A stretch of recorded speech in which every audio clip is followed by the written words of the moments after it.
Hey there, friends. This is Annette of AnnetteLeonard.com, back with another moment for chronic wellness.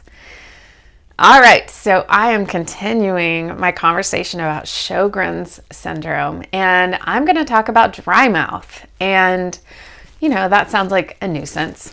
That sounds like a bother. And perhaps there are those of you out there who do not have Sjogren's, but also have dry mouth. Well, tune in, because dry mouth can be a very serious concern. Dry mouth not only impacts my comfort, the fact that I wake up and it feels like someone has been creating glue in my mouth and that it has been pasted together overnight, but dry mouth really has an impact on oral health, on dental health in particular. So hydration in the mouth makes sure that all these systems of keeping our teeth healthy stay in stasis. And when our lubrication gets out of whack, so does our ability to produce and maintain dentin, the substance that keeps our teeth strong, and also our tendency to create plaque kind of goes haywire. So these two things that are usually more in balance go out of balance. So we create more plaque, which leads to more cavities, and we have less dentin, so we have less protection against plaque and cavities.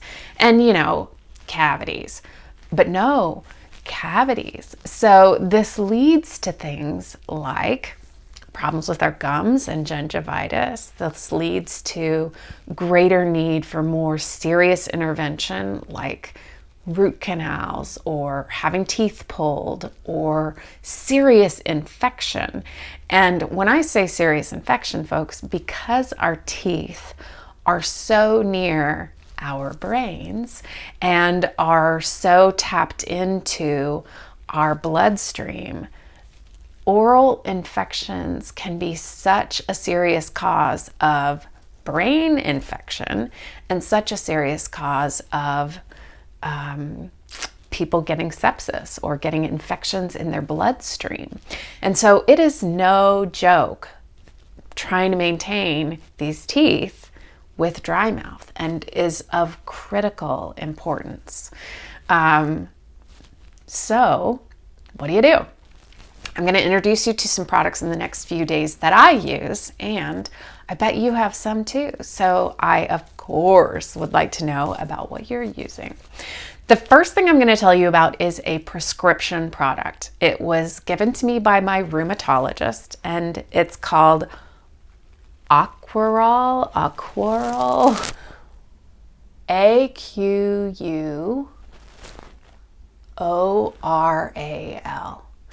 And it is an oral spray that you use in your mouth to provide like a coating on your tongue and a sense of hydration, and it causes you to salivate more. And so it's something that I carry around and use a couple squirts of. And I will tell you that when I went to get a prescription of this, it was cost prohibitively expensive. And so you're like, cool, Annette, why are you telling me about this? Well, a couple of reasons. Number one, maybe you have better insurance than I do, so perhaps it's not cost prohibitively expensive for you, number one. And number two, when I went back and told my rheumatologist that, he was like, great, here's 5 more samples. So he's been able to keep me in samples to just stash around, one in my bag, one in my nightstand, one, another place where I watch TV. And so I just have them to use, and has been a really nice product just for in the moment hydration, and particularly if I'm out and with friends, like being able to just, it looks like a breath spray and is quite refreshing. It's not minty. I would almost describe it as kind of piney. Like it almost has the sensation of like, something coniferous, but isn't unpleasant. It's also not sweet, which so many of the products that are out there are sweet, that it's just kind of nice to have something that is not sweet and is just refreshing and provides more saliva and wetness to the mouth. So that is item number 1 for your mouth, and I will circle back to this with a couple more.